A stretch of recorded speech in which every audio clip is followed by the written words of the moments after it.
Olá, Spillers! E bem-vindos a mais um episódio do Spilling the Crime, um podcast True Crime apresentado por mim, Humberto! E por mim, Jonas. Para quem estiver aqui pela primeira vez neste podcast, discutimos casos de crimes reais portugueses e estrangeiros baseados em séries documentais ou notícias para fins única e exclusivamente de entretenimento. That's right! Neste episódio vamos discutir crimes de homicídio, pelo que se este assunto for sensível, por favor, escolhe outro episódio, mas do nosso podcast. Ora bem, Jonas, hoje vamos falar sobre o caso apresentado num documentário novo da Netflix. Portanto, sempre que sai um documentário novo eu fico assim em pulgas. E este chama-se O Assassino do Baralho. De cartas, by the way, estamos a falar disso. Ou então The Playing Card Killer. Para quem não viu o documentário e quiser, vá lá agora, mas voltem. Ou então podem vir o nosso episódio e depois é que vão ver, porque aquilo demora tanto tempo. Aviso já que este caso é qualquer coisa, vale muito a pena, por isso sejam fortes e aguentem-se aí. Queríamos partilhar convosco que graças às vossas partilhas estamos a caminho dos 500, estamos quase lá e vamos fazer um giveaway quando lá chegar. 500 é bem gente. Surreal. 500 é bem gente. Não, tipo, o que nós crescemos só com esta terceira season é surreal e obrigado. São muitas horas dedicadas a este podcast que nós amamos fazer e ver vocês a gostarem tanto das nossas coisas e ouvirem-nos é brutal. Se vocês nos quiserem ajudar de alguma maneira, nós temos merchandising à venda, alguns autocolantes, pins, porta-chaves. Tentem ver no nosso Instagram ou então na loja online se estiver está em cima. Já não está a confirmar-me que está em cima. Teve uns momentos em que teve encerrado sem eu saber, mas está tudo bem. Portanto, fiquem a saber que se comprarem alguma coisinha por lá, nós vamos utilizar para melhorar aqui o equipamento, principalmente o som, que é aquilo que estamos a sentir que faz mais falta para já. Isto hoje vai ser sempre a bombar, aviso já que vai ser muita informação e eu estou muito ansioso por ouvir as vossas teorias depois deste caso, que eu amava que vocês partilhassem comigo, porque eu estou mesmo, é daqueles que me mete mesmo a pensar e eu estou há muitos dias nisto e eu gostava mesmo que vocês me dissessem o que é que vocês acham depois disto, desculpa, como diria a Nairobi da Casa de Papel, chiquibum, chiquibum, chiquibum, vamos embora. Não sei, nunca vi. Oh, como assim? Nunca vi Casa de Papel. Não me vão cancelar. Isto é quando ela está a fazer o papel, eles estão tipo, spoiler alert, eles entram dentro da máquina da Casa da Moeda para fazer papel. Sim. E a Nairobi é que fica encarregue. É por isso que é a Casa de Papel. Sim, e é por isso que a Nairobi fica encarregue de imprimir notas. Tu pensas que eles vão lá roubar, mas na verdade eles vão fazer dinheiro. E então tipo ela está e mete lá o homem a atrapalhar e então ela mete assim chiquibum, chiquibum, chiquibum, chiquibum. Eu vou ver Casa de Papel, é desta. A série já terminou, certo? Já. Então pronto, eu vejo agora a série toda sem grandes problemas. Mas pronto, peguem o vosso copo porque o spilling vai começar. Ui. Hoje estamos a beber cavalo negro, branco. Vamos falar então do caso. Há 20 anos atrás, em 2003, como assim 20 anos? Em Espanha, enfrentava-se um aumento terrível de crimes violentos e a capital de Madrid estava no centro desse aumento. Nessa época, a 5 de fevereiro desse ano, um cadáver foi encontrado numa paragem de autocarros no bairro de Barajas. Uau! Em Madrid. Que bem dito! Que orgulho! Pensava que ias começar a atrofiar comigo. Barajas. Barajas. Um motorista de autocarros encontrou o corpo e contactou as autoridades. A vítima era um trabalhador do aeroporto de 28 anos chamado Juan Carlos Martín Estacio.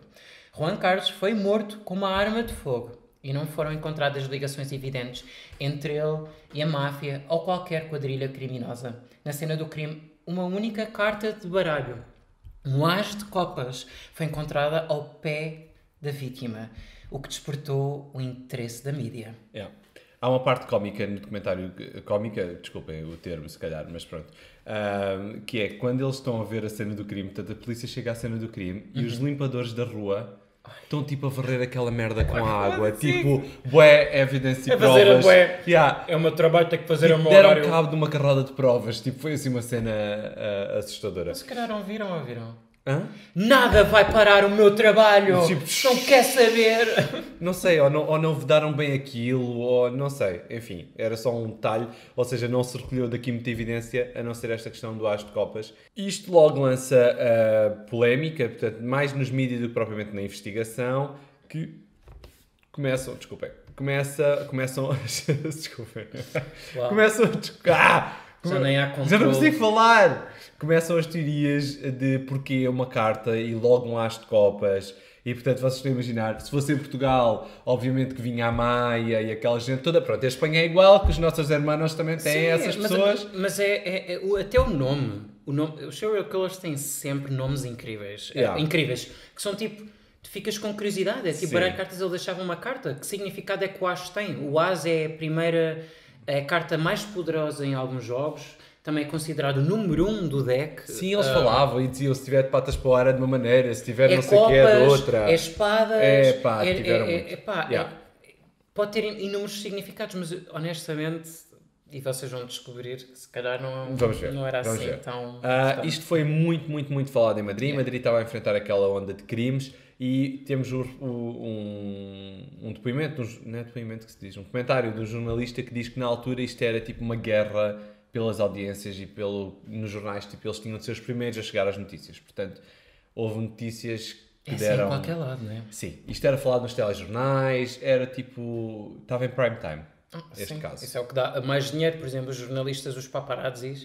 Nós até vimos um episódio de Black Mirror em que as fotos valem também recomendamos dinheiro. O mais degradante, mais valiosa é a foto. Portanto, se eles tiverem a notícia mais degradante e se forem os primeiros, muito provavelmente vão ter as mais audiências e vão ser mais credíveis.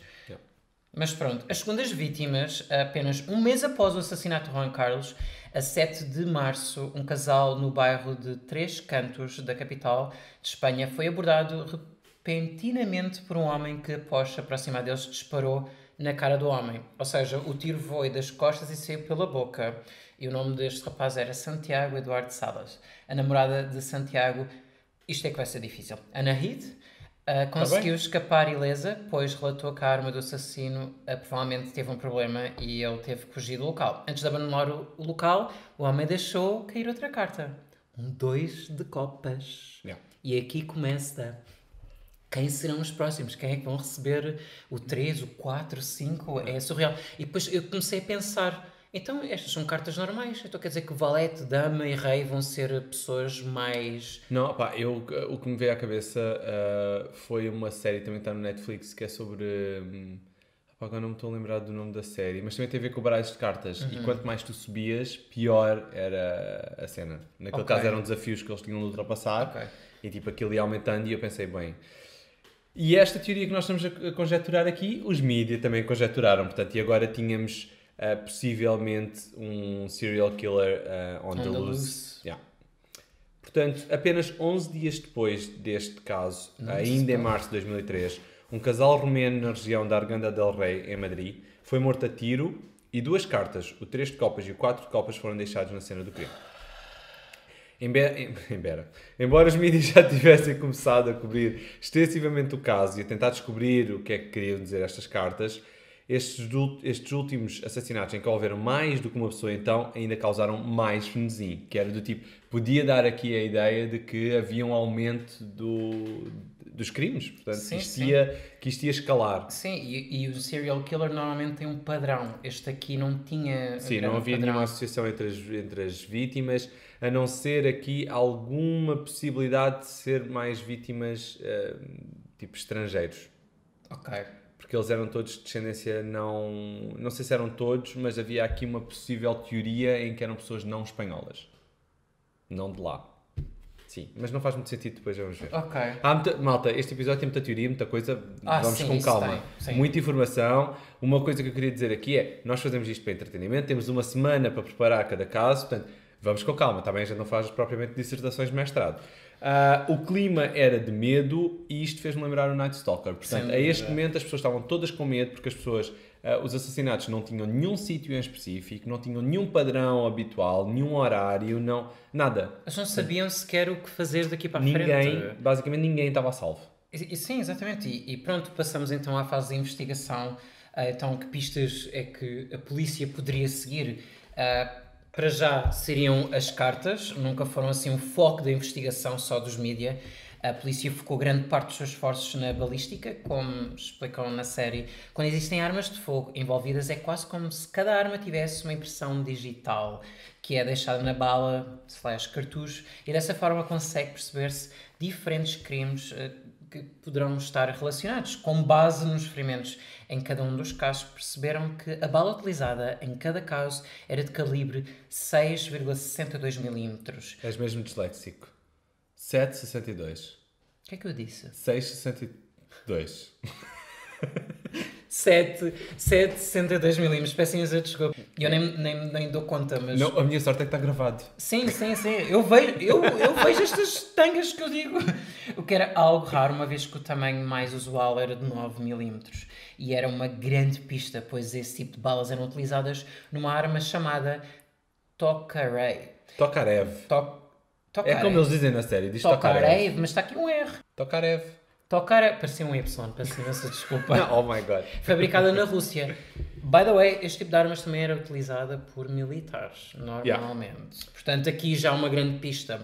As balas usadas nos assassinatos eram todas da antiga nação de Jugoslávia, o que também fazia sentido, uma vez que os países com influência soviética muitas vezes mantinham o Tokarev como base do seu arsenal oficial.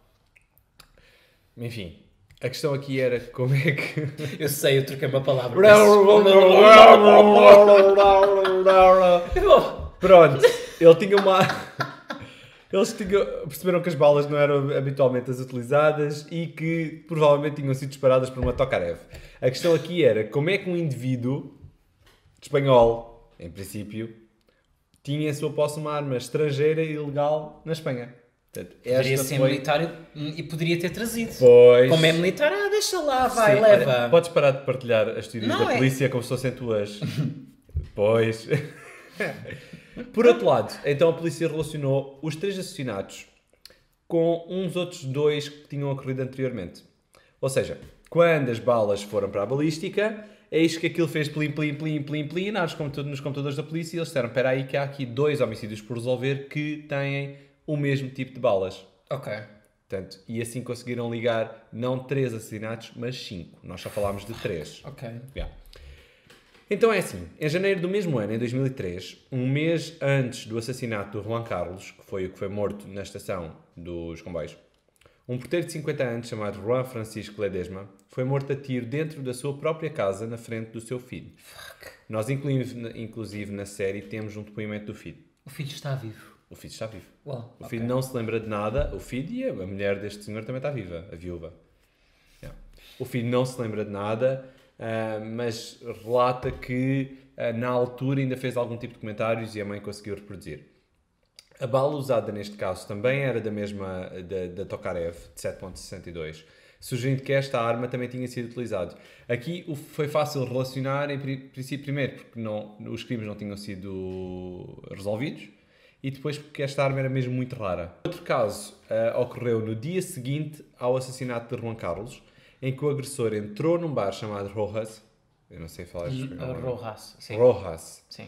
J-E-H. Pronto. Na localidade de Alcalá de Henares.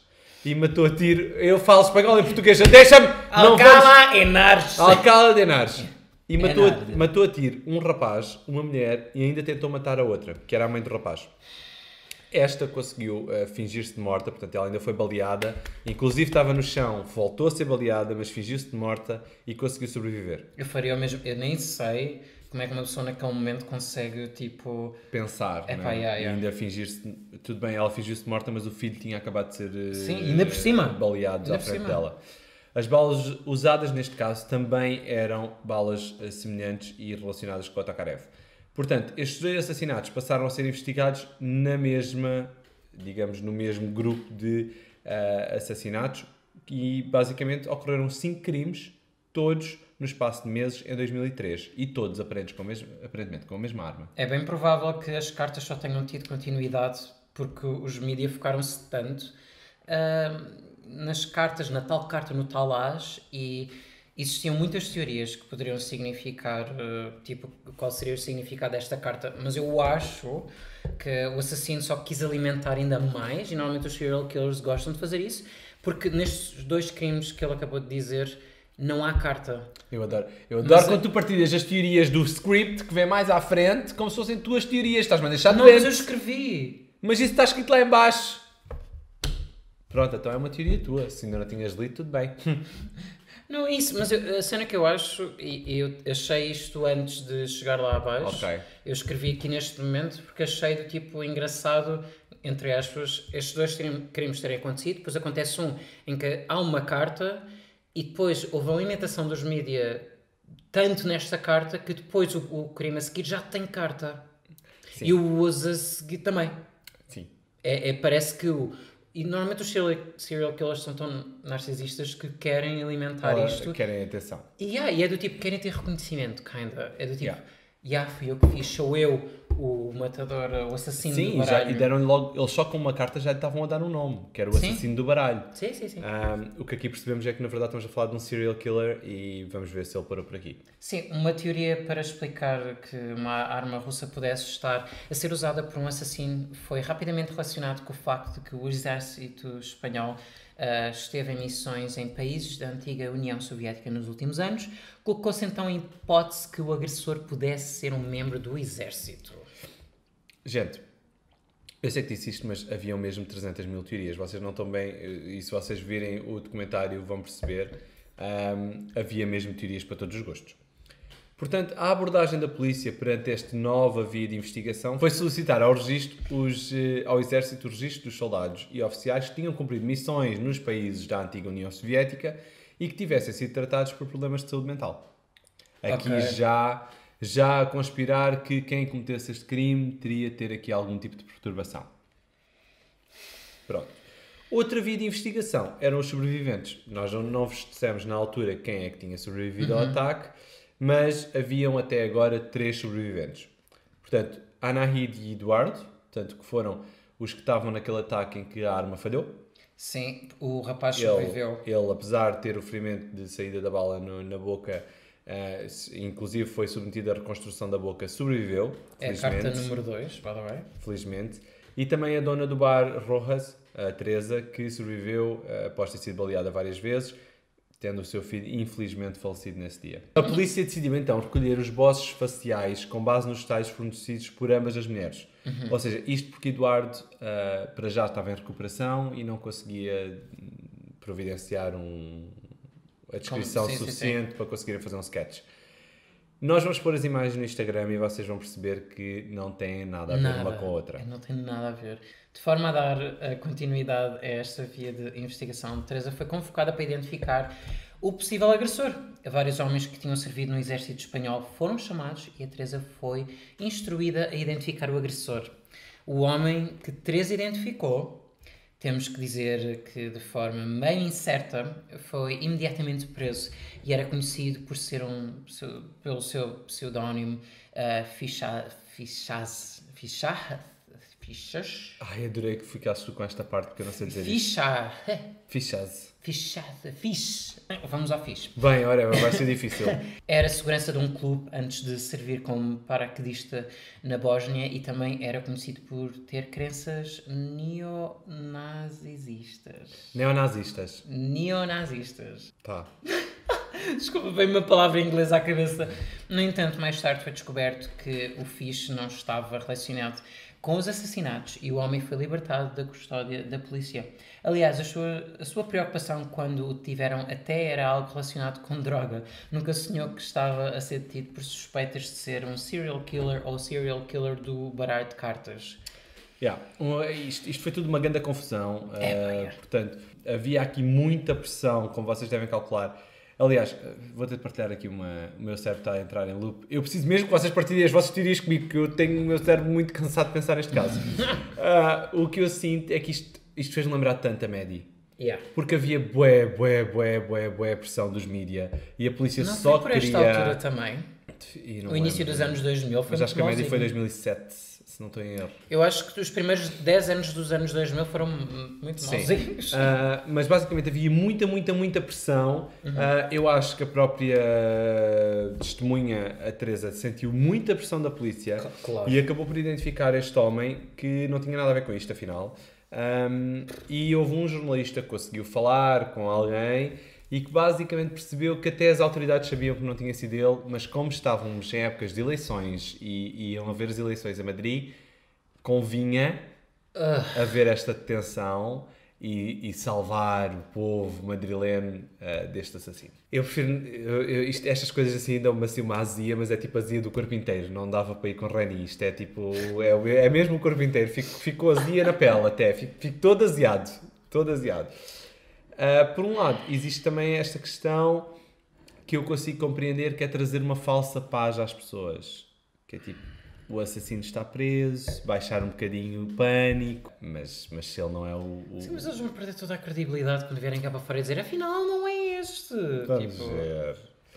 Portanto, digamos que, apesar de não ser assumido, não é? Porque a polícia também não gosta de assumir este tipo de coisas, a verdade é que a investigação a modos que parou. Os crimes também. Houve aqueles três finais. Sim. O último em que morreu mesmo as duas pessoas, o 3 e o 4 de copas. E digamos que a partir daí que tudo ficou assim mais calmo. O crime parou de ter a atenção dos mídia, começaram a focar a atenção dos mídia noutras questões e acontece uma reviravolta. Enquanto a polícia ia investigando o caso durante uns dias, o caso teve um rumo surpreendente. Em julho do mesmo ano, na região de Puerto Llano, na província de Ciudad Real, na Espanha, o homem chamado Alfredo Galán Sotillo entrou na esquadra da polícia em Puerto Llano e confessou que era o verdadeiro assassino do baralho de cartas. Voltamos já. Fiquem por aí. Bolinha, há com creme e sem creme, pastéis natis, jesuítas. Enquanto os meninos apresentadores foram dar um mergulho, vinha aqui só pedir aos meninos e meninas aí em casa para subscreverem os moços. Vá, não custa nada. Bons banhos. Bolinha! Isto foi tão ridículo. Embora a polícia tenha ficado naturalmente surpresa com isso e até mesmo não quisesse acreditar nas afirmações do homem. Na minha opinião, porque até sabiam que não estavam assim tão perto. Portanto, ou seja, a polícia fica um bocado naquela tipo, olha este chalado da cabeça. Porque eles sabiam que estavam longe. Basicamente a polícia não acreditava nele, mas ele sabia detalhes que só ele é que podia saber. E a própria polícia e os mídias não sabiam. Tipo, atrás da carta havia um ponto com um marcador. Já vamos lá. Mas está aqui, no entanto, Galán mencionou detalhes sobre os crimes e só o autor do crime poderia saber, como as marcas nas cartas atrás das cartas e vários detalhes das cenas do crime. Pois era. Este tipo... Não, eu também já vi muito. Não, eu acho que o Galhete estava completamente desiludido, porque estava a achar que a polícia o apanhasse, então ele entregou-se. Galán entregou-se completamente bêbado. Yeah. Falta aqui nesta parte. E no dia a seguir acordou já mais calminho, mais sóbrio e diz que é tudo mentira. Que aquilo que ele disse era tudo mentira. Mas a polícia já estava doido nele e, portanto, decidiu investigá-lo. Quem é então? Quem é o Galán? O Galán faz-me bem lembrar de Galac. Ou então um galã. Lembras-te do chocolate branco, do golfinho? Ai, sim, adorava. Era tão bom, era os Galac. Eram os Galac? Chamava-se Galac. Uai. Não sei. Golfinho. Galac deve ser de lactose. Gá é de... Gado golfinho. Galfin. Ou então... Galfin. Dolphin. Mas então não gado? What? Gado? Não, era Galac. Whatever. Não tem nada a ver com golfinho. Galán tinha 26 anos, era órfão de mãe. A mãe desde morreu. os 10, by the way. Tinha 4 irmãos e conhecidos de Galán nunca o viram como namorada. Isto era um dado importante na altura. Também temos de lembrar que estávamos em 2003. Sim, né? ele era mau aluno. Era mau aluno e entrou no exército aparentemente porque gostava de armas. E do poder, diziam. O que acontece é que Alfredo Galán passa a noite na esquadra e no dia a seguir desmente tudo, como eu já vos disse. Mas a sua confissão na noite anterior já o tinha colocado como principal e único suspeito da polícia. A polícia tinha agora 72 horas para ter evidências contra ele, caso contrário tinham de o soltar. Fizeram busca na sua casa, onde encontraram um cartucho que tinha sido disparado. Adivinhem? Sim. 7.62. Da Toreak. Não sabia. Tokarev. Eu vou começar a dizer Toreak. Não, as pessoas vão ficar todas confusas. É da Tokarev, sim. Parece uma nadadora. Foi suficiente para o deterem.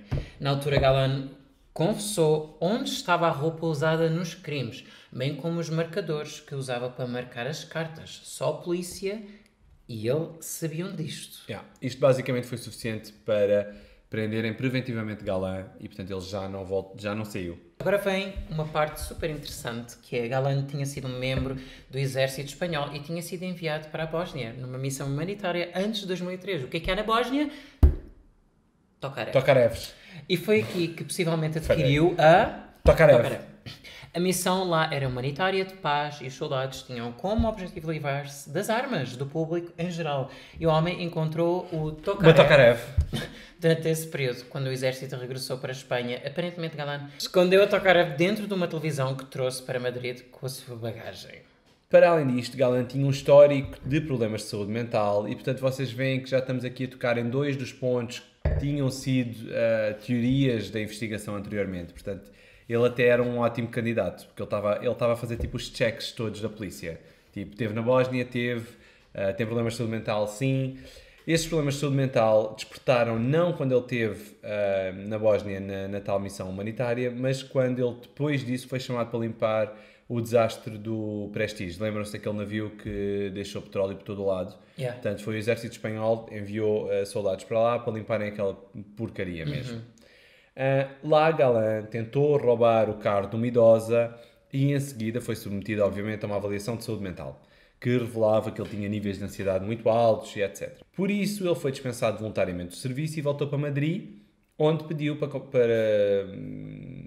eu não sei se ele pediu isto para deixar de ser internado ou se simplesmente pediu para continuar a ser acompanhado em consultas de psiquiatria. Algo que permitiria, sem dúvida, comprovar a confissão era que Galan soubesse onde estava a arma. Galan confessou que tinha deitado a arma num contentor de lixo há mais ou menos 2 meses. A polícia fizeram as buscas, mas não encontraram a tal arma. O que Galan tinha na sua posse era um cartucho de uma bala que tinha sido disparada na casa do porteiro. O primeiro crime. Basicamente nós vemos a polícia... Ou seja, qual é o problema aqui? O gajo chega à polícia, confessa. No dia a seguir desmente. Cumpre todos os requisitos da polícia. Portanto, Sim. era ótimo até que na tivesse... casa. E as roupas que ele usou. Era ótimo que tivesse sido ele. Mas agora há este problema e... Ou seja, a arma tornou-se, mesmo nos mídias, tornou-se a cena. Que era tipo, onde é que está a arma? Exato. Se ele souber onde é que está a arma, só pode ter sido ele. Tipo, como é que ele ia saber onde é que estava a arma? Tipo, ou seja, a arma estava na posse dele. A questão é que ele diz que mandou aquilo para o lixo e nós vemos na polícia, tipo, eles chegam a ir a lixeiras. Portanto, nas lixeiras, para quem não sabe, ficam a saber, as lixeiras têm aquilo organizado por anos e por alturas em que vão recolhendo o lixo. E, portanto, na lixeira conseguiram dizer, há de estar ali, naquele monte. O lixo daquela altura há de estar naquele monte.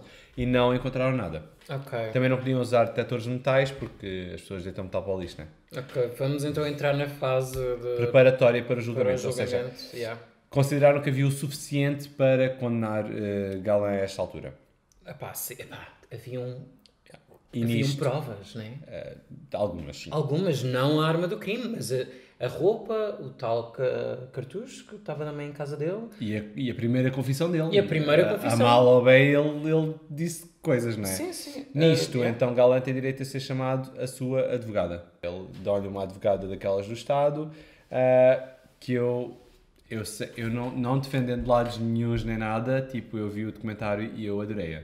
Tipo, não sei se é a maneira dela falar, se é o que é, mas eu gostei muito dela. Eu gostava de ver mais casos em que ela tenha participado, porque achei tipo... deve haver. Como estratégia de defesa, a advogada de defesa, o que é que ela pediu? Pediu uma nova linha de reconhecimento às sobreviventes, nomeadamente a Teresa. Porquê? Porque a Teresa tinha, se vocês se lembram, identificado uma pessoa diferente na altura do crime dela. E entretanto já saiu. Então o que ela pediu foi, então vamos fazer outra vez uma linha de reconhecimento com o Galan, para ver se ela também o identificava.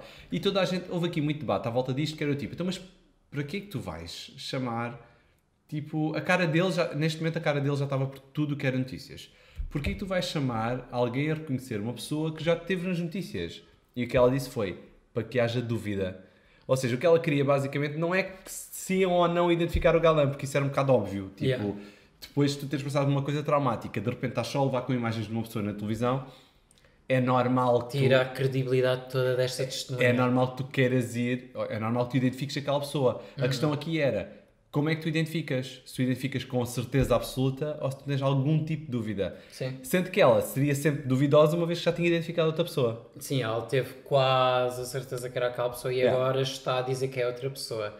Ela, para mim, perdeu aqui muita credibilidade e acho que para muita gente também neste julgamento. Elas identificaram, mas a Nahid, que era daquele casal em que a arma disparou, ela disse, e está lá no documentário, que era o Galan com dúvidas.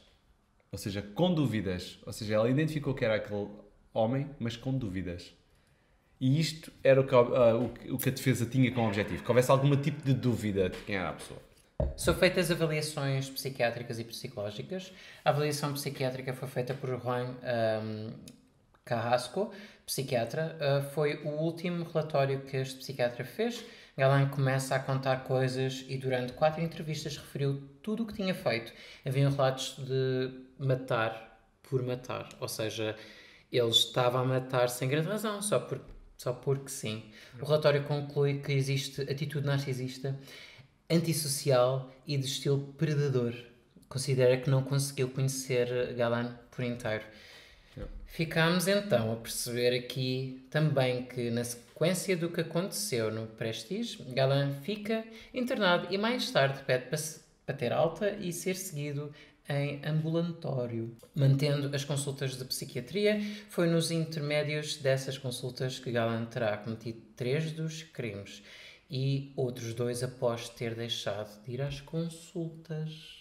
Basicamente ele vem do Prestige, pede para sair e para ficar a ter consultas e entre visitas ao psiquiatra ia matando pessoas. Que double-faced, pá, a sério. Como complemento e para aspectos que não ficaram bem claros, é feita uma avaliação de psicologia em agosto do mesmo ano, a contradição entre a realidade e o que ele queria para si, como se não encarasse a realidade. Os resultados são de alguém que está prestes a perder o contacto com a realidade ou prestes a ter um surto psicótico. Tinha muitos traços de paranoia, que pensa que está a ser vigiado ou que o podem magoar. Os mídias tiveram acesso ao relatório psiquiátrico, que eu não percebo, e voltou o chinfrim por todo lado. Eu não consigo perceber. Não consigo perceber primeiro. Há aqui muita coisa que me faz confusão. Os mídias pagam um bom dinheiro para ter este tipo de informações. Sim. O psiquiatra foi o último relatório, mas foi uma coisa normal da carreira do senhor, está bem? Não foi o último por ser este, foi o último. A psicóloga, realmente, uma das perguntas que lhe faz é como é que ele se imagina, qual é a vida que ele imagina para ele, e ele diz que se imagina a casar com uma mulher, portanto, completamente distante do que está a viver no momento, está mulher? preso, sim. Mas diz que se imagina, casado, com uma mulher, ter filho, aquela história toda. E nisto, os mídias têm acesso a isto, que é uma coisa que eu não percebo. Ele ainda não está julgado e os mídias já estão a escrever cenas do tipo, ele quer matar por matar, não sente nada quando mata as pessoas. Portanto, tipo, os mídias tiveram bué envolvidos neste caso. Estás-me a lembrar também a Amanda Knox, um bocadinho. E a Maddie, a Maddie foi uma loucura, foi igual. Vamos então para o depoimento, gente. Pronto. Agora, ou seja, este julgamento é longuíssimo, não é? Sim. Como vocês devem calcular, estes casos demoram séculos, não é? Mas ainda estamos em 2003. Ainda estamos em 2003, 10 de setembro, e era um dia muito, muito, muito ansiado, porque era o dia em que Galán poderia ou não depor. Portanto, sempre que tu és chamado a tribunal ou estás a ser acusado de algum crime, tu podes, no limite, manter o silêncio até ao fim. Tu não és obrigado a dizer uma palavra. E ninguém sabia bem como é que ia ser a postura dele depois disto tudo. O que é certo é que ele, com o psiquiatra, e nós vemos isso no documentário, ele fala horas. Ele diz, o psiquiatra diz que é muito raro alguém chegar e falar aquilo tudo. E ele diz que tinha sessões enormes com o Galán e que ele descrevia tudo. Tipo, falava tudo.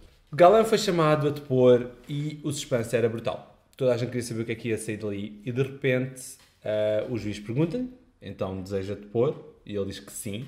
Então, tipo, toda a gente ficou tipo, oh my god. Oh my god, ok. E de repente a história muda toda. Tu puseste uma mola na hora e nós estamos em vídeo. De repente Galán muda completamente a história, mas completamente é completamente. Ele diz que não foi ele que cometeu os crimes, mas que sabe quem foi, dizendo que podiam ter sido uns skinheads. Ele confirma que trouxe a pistola da Bósnia, mas que a vendeu a um grupo de pessoas. Explicou que os verdadeiros assassinos lhe deram 2 meses para se entregar e que caso não o fizesse, as suas irmãs, portanto as irmãs de Galán, seriam o 5 e o 6 de copas. Ou seja, iriam matá-las. Isto é uma boa história, gente. Isto é uma boa história. Galán, perante isto, refere que entrou em depressão e chegou mesmo a considerar o suicídio, mas que no final e naquela noite, bêbado, decidiu entregar-se. Acho que uma cena que nós não referimos, ele perdeu a mãe, né?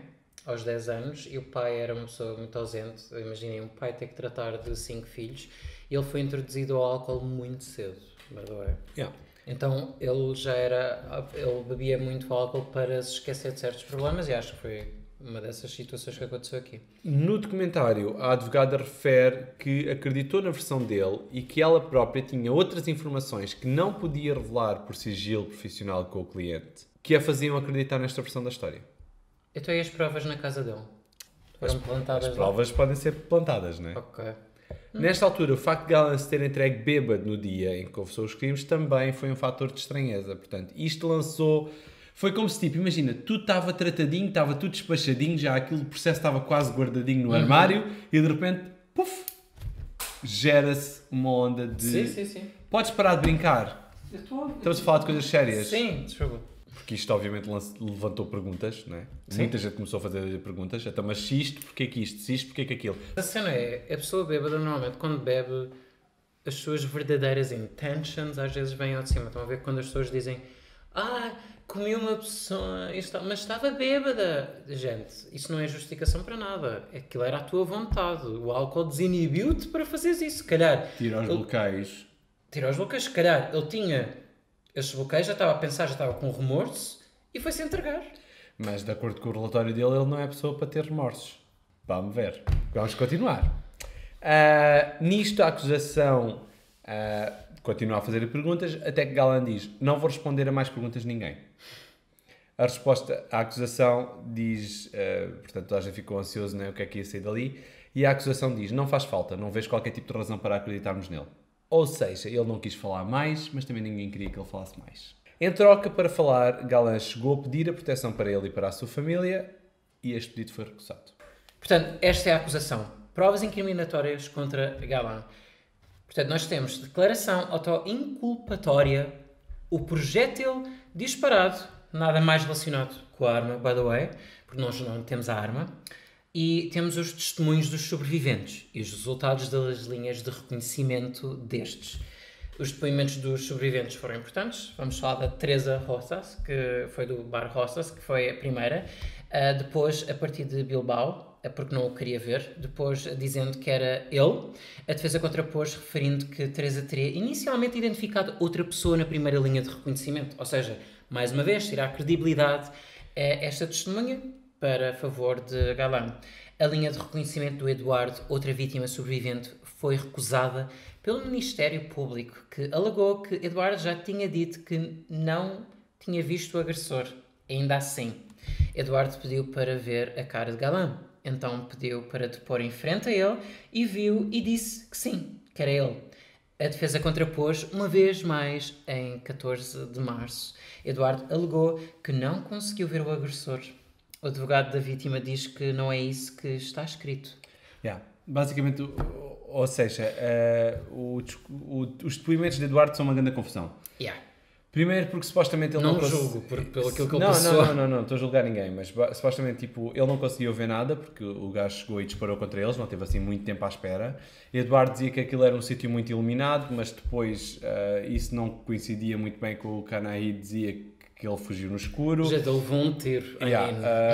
E num depoimento, supostamente há uma parte em que está escrito que ele não conseguiu ver o agressor, mas ele agora quer ver o agressor e diz que é ele. Eu acho que também pode ser aquela vontade da vítima ao tentar tipo de ajudar, eu também acho. Se calhar a namorada disse é ele, ou uma coisa do género, e ele também acha que sempre vai ajudar. Já vais ver o que é que a namorada disse. Mas para a Anaí diz, que foi a última sobrevivente, ela garante que Gallan estava envolvido. O que ela não garante é que, e meteu na cabeça, é que há mais pessoas envolvidas. Basicamente a teoria dela é que sim, que ele está envolvido, e disso ela não tem dúvida nenhuma, mas o que ela não sabe é se ele está sozinho nisto. Durante todo o julgamento, Gallan esteve quieto, quase conformado com o seu destino. Sempre cabeça em baixo, saiu sempre com a cara tapada, nunca se quis mostrar. E também há um comentário de alguém que participou no julgamento e tudo mais. Eu não sei qual era o papel dela, mas ela faz muito narradora deste comentário, em que ela diz que isto não coincide com o típico papel de serial killer, que geralmente querem atenção. Podemos pensar no Night Stalker. Mas ele quis atenção ao largar as cartas. Mas se calhar quando é, certo, quando é apanhado... mas depois não continua isso, né? Temos um Night Stalker que tipo, ia para o tribunal e tipo, ainda mostrava a mão com a estrela. Temos o Ted Bundy, tipo, ele não tem o mesmo perfil, portanto ele está ali muito quieto, muito calado na dele. Chegamos então ao último dia de julgamento. Espero que vocês nos tenham conseguido acompanhar.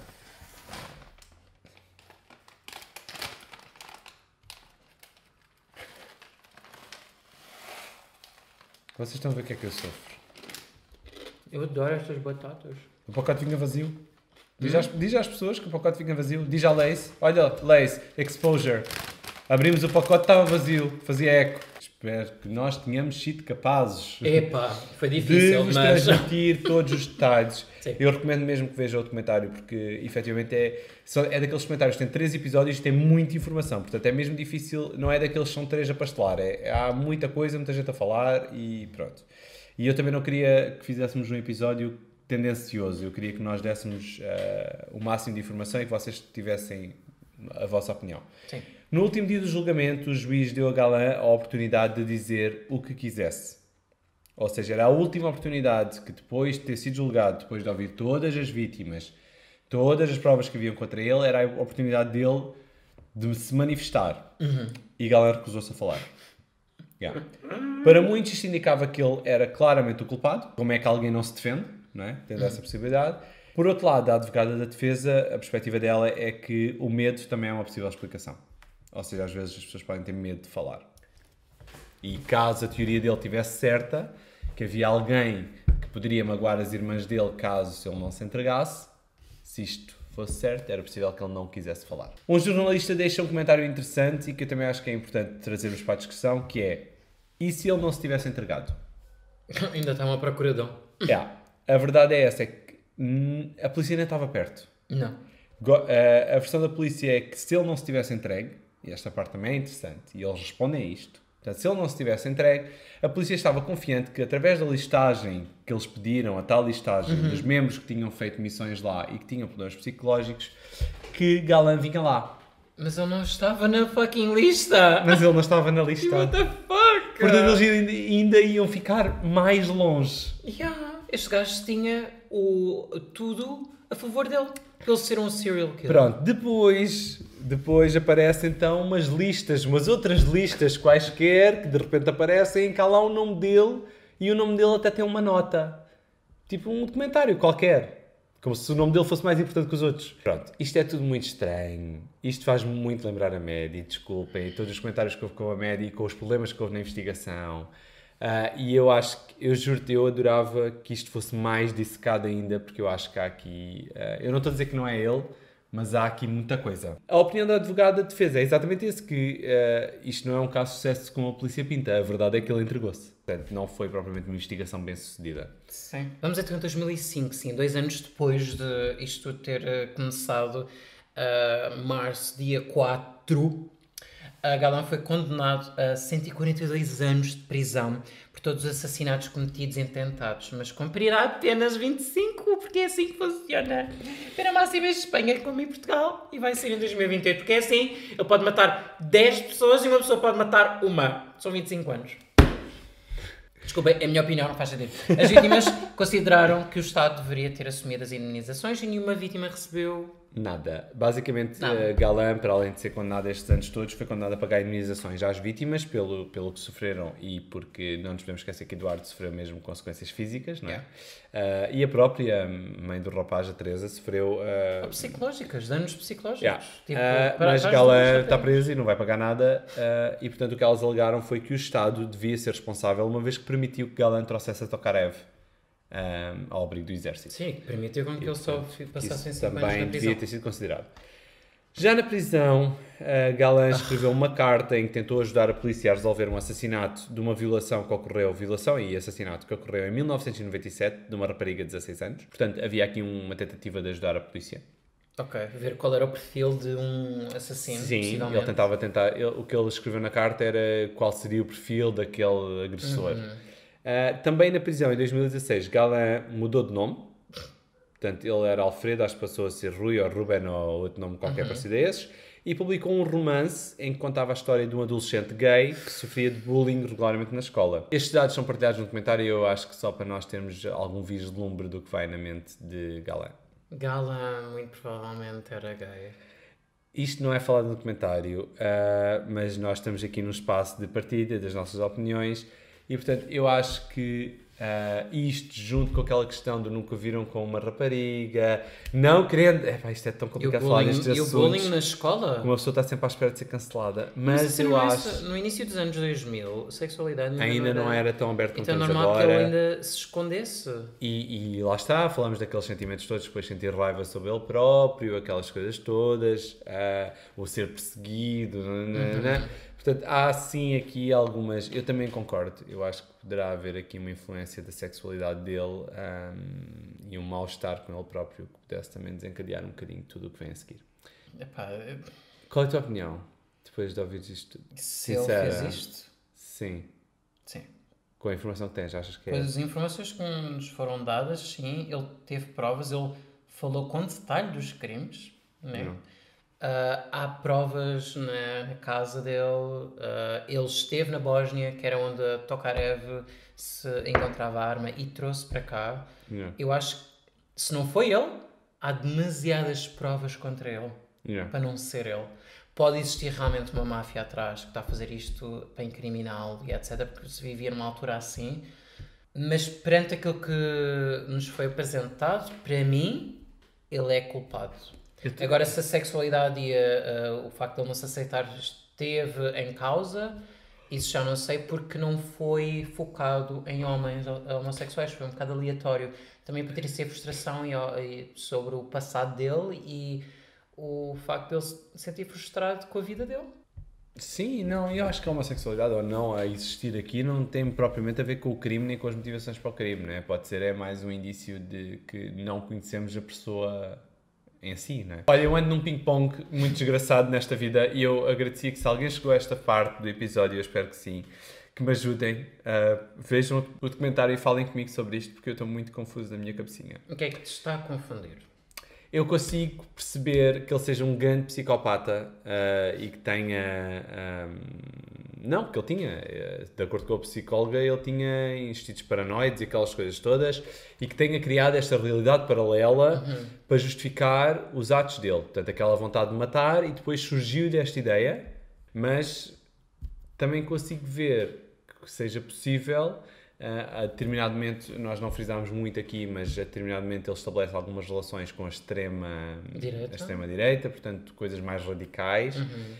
Opa, não consigo tirar completamente a 100% esta teoria de que alguém o está a ameaçar e alguém o obrigou a entregar-se. O que me causa mais estranheza são os robôs, os retratos de robôs serem tão diferentes. Sim. E eles são diferentes entre eles. Há dois retratos de robôs que são diferentes. E esses dois retratos são bem diferentes do Galã. Não tem nada a ver. O segundo é mais parecido. Há um mais parecido, mas ainda assim são muito diferentes. Sim. E o que eu posso pensar aqui, ou que me veio à cabeça, sendo muito sincero, é que quando são lançados estes retratos de robô, alguém se sentiu mais apertado. Alguém se sentiu do tipo, isto sou eu. E este eu não ser o Galã. E disse... Vais ter de ir confessar os crimes. Mas ele podia dizer, tipo, olha, este gajo do retrato. O Galã não podia dizer isso ou é medo? Mas o Galã estava com medo porque supostamente matavam-lhe as irmãs. Portanto, a minha teoria é esta. Não é a minha teoria, eu não quero assumir esta a 100% porque eu também consigo acreditar na teoria em que ele é o culpado e inventou esta história toda só para se tentar defender. Sim. Portanto, eu acredito nas duas, não sei, escolham por mim. Spoilers, oh my god, que episódio enorme, não sei como é que isto vai ficar, mas espero que vocês tenham chegado até aqui. Se chegaram, digam, vocês são os maiores, estamos quase a chegar aos 500, oh my god. Continuem por aqui. Muito obrigado, tem sido incrível e vemo-nos no próximo episódio. E o Cavalo Negro foi muito bom, que a gente ficou bem. Bom, queremos mais. Ficou bem, obrigado. Mandem-nos álcool. Obrigado nada, que eu é que paguei. Mandem-nos álcool. Continuamos à espera. Adeus. Adeus. Adeus.